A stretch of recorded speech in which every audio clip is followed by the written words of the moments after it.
Hello, I can't believe we are already here, but this is our 20th episode of Coronavacation. 20, that's crazy to me that we have been doing this for that long. For today's 20th episode, we are going to be doing 20 questions with Miss Brummel. Those questions were actually submitted by all of the students on their Google Classroom, and so I can't answer all of them, but I picked 20 of my favorite questions, or 20 questions that I thought, or some of them are like questions that I feel like will be really like a good mixture of like fun and serious. So let's get started. I am 26 years old. My birthday is November 12th, 1993. My middle name is Christine with a K, K-R-I-S-T-I-N-E. Oh my goodness. Okay, so my car used to have rims, but it doesn't have rims anymore, as you guys know. My lovely silver car is rimless because one time I was at a friend's house and we heard a bunch of talking, like literally it was like 1 a.m. and we were still up, and we didn't think anything of it. We just saw it was a bunch of people outside, like, I don't know, making noise or something. I get up the next morning and someone had stolen 2 of the rims off of my car, and I'm like, what in the world, why would they want these? But they did, they wanted them, so that's where 2 of them went. The other 2 have just slowly followed suit. I guess maybe they felt left out or something, and so they decided to adios, goodbye, I don't really want to be here. I would like to travel like a lot. I would like to be able to say that I have been to all 50 states.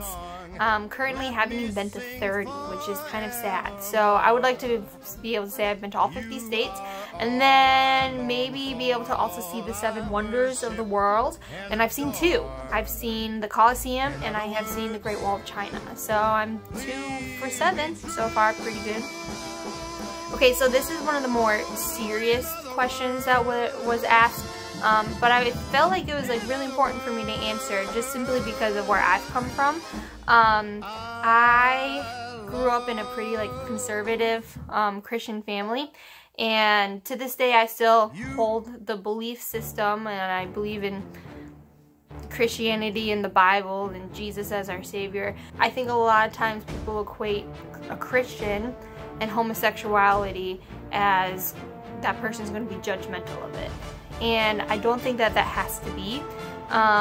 My personal view, and whether I think it's right or wrong, is something that I'm going to keep to myself, and I'd love to have conversation one-on-one, but this isn't necessarily the time or space to do it. But I will say that if you are gay, if you're straight, if you're bisexual, whatever you feel like you are, and wherever you're at and you identify as, like, you're not going to find judgment from me.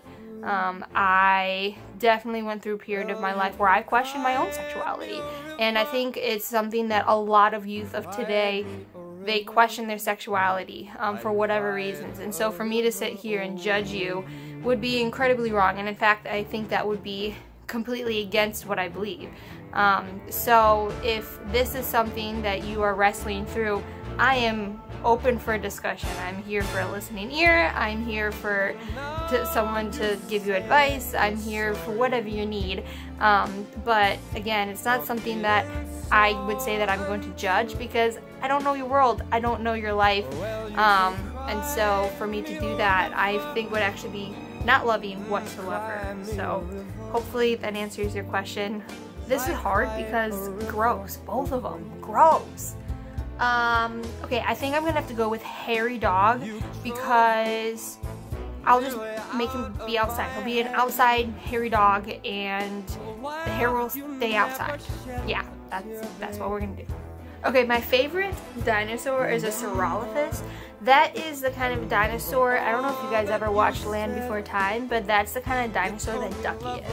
And I think it's my favorite because Ducky is just like so cute. I mean, who wouldn't like that type of a dinosaur when Ducky is literally the cutest dinosaur ever?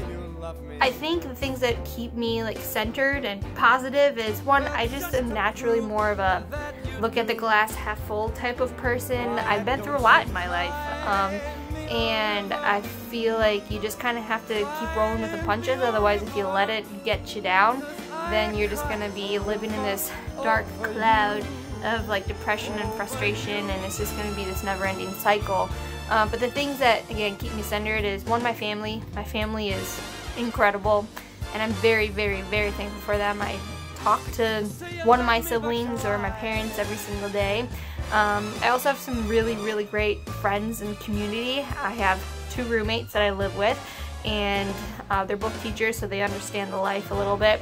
And then final thing is I have a really strong and growing relationship with God. I know that religion's not for everyone, but for me that's something that's so important. So I think it would be wrong for me to answer this question without at least mentioning the fact that that is something that keeps me going when times are tough, and it keeps me going when times are great. I always have to turn to God and thank Him for the blessings that I have, even when around me might not seem so great.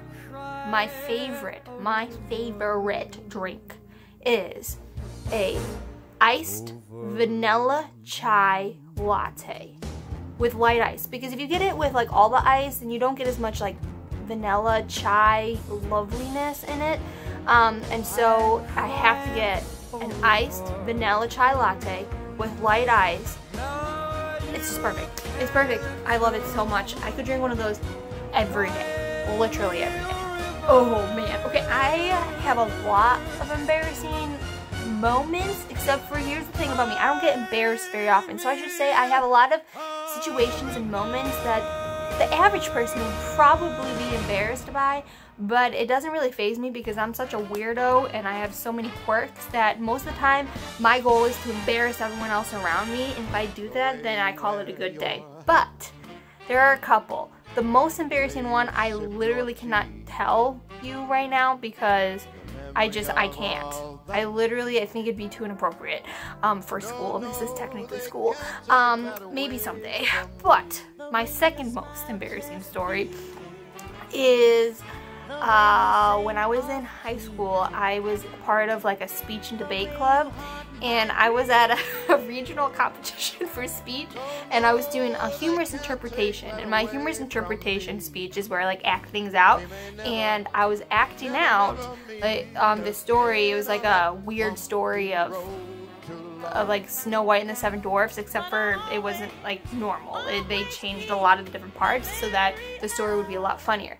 Well, there's this one part that I'm supposed to be pretending to choke on the poison, and I don't know if I just forgot to swallow or what it was. I mean, that's had to have been what it was, but while I was choking, I literally actually started choking on my own spit. Like, I was pretending to choke, but then I started to really choke, and this room is like full of people who are watching me give this speech because it's a competition and there's lots of people there, and as I'm choking, I like cough up this huge like Louis from my throat, from within me, and it like goes flying like 5 feet from me across the room, and it like splats on the floor and the carpet, and I'm like, oh my goodness. I was so embarrassed in that moment. Like, everyone literally saw this huge like this ball of spit like fly out of my mouth. And so then I just like walk over while I'm still acting, and I like, why did I do this? I like stepped on it and like pushed it into the carpet so that nobody would see that it was there, but obviously all of them saw it fly out of my mouth, so it just made it worse. And yeah, I can definitely say that was probably the most embarrassing moment that I can remember to this day. Like, literally made my stomach turn a little bit because I was like, just wanted to get out of there. Oh man. Okay, I don't currently have any pets, but I've had a lot of pets in my lifetime. Growing up, my dad would breed bunnies, and so we would have bunnies, and we had cute little bunnies, and then we would sell them to people. So we've had bunnies. I grew up with 2 dogs, Pomeranians. They're really, really, really cute, and we bred them for puppies, and we would sell the puppies, and the puppies are like little fluff balls, so adorable. They're a little bit yippy, so I probably will never have a Pomeranian dog, but I did have 2. And then I've also had lizards. My brother had praying mantises that I was really intrigued by, so I would help him out with his praying mantises. We had some snakes. We had some frogs. I had a turtle in college that I may or may not have accidentally left outside for too long, and it died.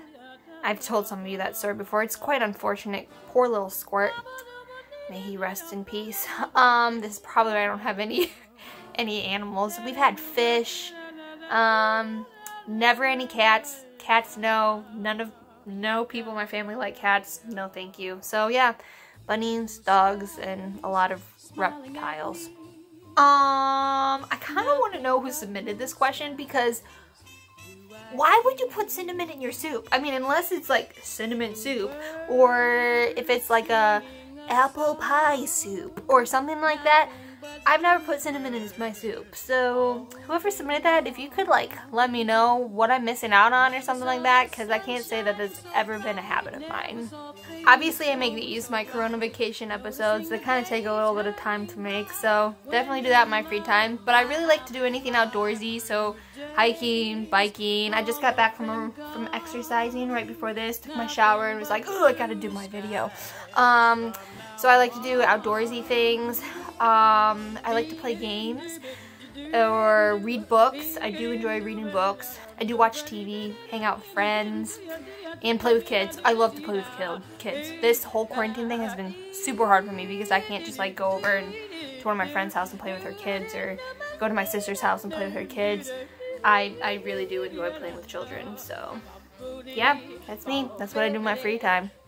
Mario Kart for the Wii. Like, Mario Kart in general is just, it's the best. It's the best game that was ever created. So I don't really, but if I did, that's what I'd play. For Netflix, if I do watch something, they have some really great cheesy like romance movies, and so I definitely watch a lot of those. So obviously I'm super sad. Anytime that a student moves away or seniors graduate or anything like that, it's really hard for me. And it's especially hard for me when we didn't get like our proper goodbye. We didn't get to have our lasts together and things like that. I am not someone who's very good with byes. There's some people who are like, it's not that big of a deal. Like, we might see each other again, or they just don't get attached. But I really get attached. Like, I don't have my own kids, and I don't really, I mean, like, my family is like semi-close, but like, you guys are my family, and so the fact that the seniors are graduating and leaving is really hard for me, and it's really sad, and I'm gonna miss them a lot, and I hope that they'll stay in contact and that we'll be able to, for real, interact outside of school and see each other again someday. I think that this is a really, really hard reality for a lot of people right now. I know that a lot of home lives are not great, whether it's your parents who are literally fighting all the time, that's causing you to have anxiety and stress out and be frustrated, to lose sleep at night, to not be able to eat because you're just like so internally upset. I mean, I remember when I was like growing up and getting upset over things, like my stomach would like literally hurt so bad that I just couldn't eat. I thought I was going to get like an ulcer, which would make me worry and be anxious more. Or maybe you don't get along with your siblings and that is really hard, or maybe you're going from one home to another home and there's no consistency. So many things going on right now. So my biggest suggestion is make sure that you have a person to talk to. Make sure that whether it's a family member or whether it's a friend or whether it's reaching out to me or reaching out to another teacher. I know that sounds super cliche, like make sure that you have someone to talk to, but really, if you don't have someone, then you're just going to continue to internalize all that anxiety and frustration, and it's just going to get worse and worse. If I have learned anything from this life so far, it's that you can't internalize your feelings and never deal with them. You need to make sure that you talk through them. The other thing I would suggest, other than make sure you have someone that you can at least tell what's going on, is make sure you have something that you enjoy doing. Whether that is having headphones to put in while your parents are fighting, or whether it is being able to walk outside onto the back of your deck and just like read a book, or whatever it is, make sure that you have something for you. Make sure that you have something for you to hold on to in the midst of all of this. And if you need ideas, reach out. Let me know. I'd be happy to find something for you to watch or to read or an activity for you to do. This brain right here, full of ideas. I'd be more than happy to help you out. But that's really hard. Don't feel like you have to go through it alone, because when you feel like you're alone, that's when it honestly gets way worse. Because you're not alone. I know that I've said that I might have a great situation here, but because I have a great situation, it means that I am at a stable place to be able to outpour love and be able to outpour my stability to other people who might not have it. You are seen, you are cared for, so reach out. Okay, This one was really fun, and I actually don't even know how many Pringles I can fit in my mouth, so I figured maybe I should try it. So I went to the store. Actually, one of my friends went to the store for me because she was already gone, and I got some Pringles. So I figured we might as well just do a live test here. I'm not really sure like what you mean by how many Pringles can you fit in your mouth at one time, so I'm guessing you mean how many in a stack can I fit in my mouth at one time and be able to eat it. Okay, I know I can fit that many. Oh, I should make sure that I actually count them before I put them in my mouth, because otherwise I'm gonna have to do this more than once. Okay, 1, 2, 3, 4, 5, 6, 7, 8, 9, 10, 11, 12, 13, 14, 15, 16. Okay, I have 16. I don't know if I can do it. Oh, I should mention that these have sour cream and onion. So good. Okay, here we go. I'm gonna try for 16.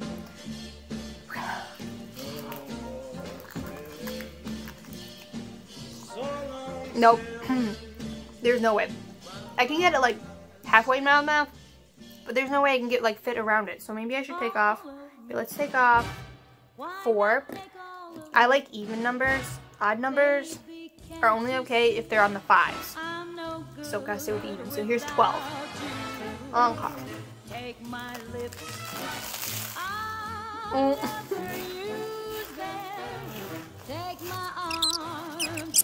They're everywhere. They're all over myself. Alright, the kind of books that I like to read are more like suspense thriller. I went through a really long period like in middle school and high school where I just didn't really read it a lot. It kind of like bored me. I'd much rather been outside skateboarding, or outside riding my bike, or outside hanging out with friends, climbing trees, etc. So I didn't really read a lot, but towards the end of high school, I started reading some like suspense thriller stuff by Ted Dekker. Ted Dekker is awesome. So he's like my favorite author, and my favorite like series by him is, it's a 4-book. It's called the Circle series, and it's like red, green, black, and white, and it's kind of like a dystopian, utopian, I can't remember the word, type of thing, where it's like about another world, but at the same time it's about our current world and about this guy who can go back and forth, and it's really cool. It's really awesome. I highly recommend it. I decided to end on this one because this is my favorite one. My siblings, I'm the middle of 5, so Joanna's the oldest, then Jenny, then Julia, then Jalissa, then Joshua. The boy is the last. We always joke that he had 5 mothers because he had 4 older sisters and a real mom, and we definitely mothered him. But I have a lot of really, really incredible memories with them, including being storm chasers and pretending like we were in an orphanage and my mom would be like Miss Hannigan from Annie or something, and going on different vacations with them and baking stuff, etc., etc. But I think my favorite thing that I hold dear and that I will continue to hopefully partake in is something called a sibling powwow. This sibling powwow happens usually in a bathroom on the countertops, and I don't really know how it started, but as we got older in middle school and high school, after my parents would go to bed, we would just like stay up super late, and we would sit on the counter in the bathroom, or like in the living room on the couches or something like that, and we would just talk about life. And I think that's like kind of really when we started to bond a lot more, where we started to not hate each other's guts, but to actually become friends, and which is why I have such an awesome relationship with them now. And to this day, for example, I just went home, my brother and I had a sibling powwow. We stayed up till 3, just talking about life and what's going on and our frustrations and our joys and things like that, and how we're growing as human beings. So yeah, it's great, and I will hopefully have many, many more of those sibling powwow memories to cherish forever. Well, that's me. Thanks for the 20 questions. I hope you learned a little about me and that you enjoyed your 20th Coronavacation episode. Bye guys.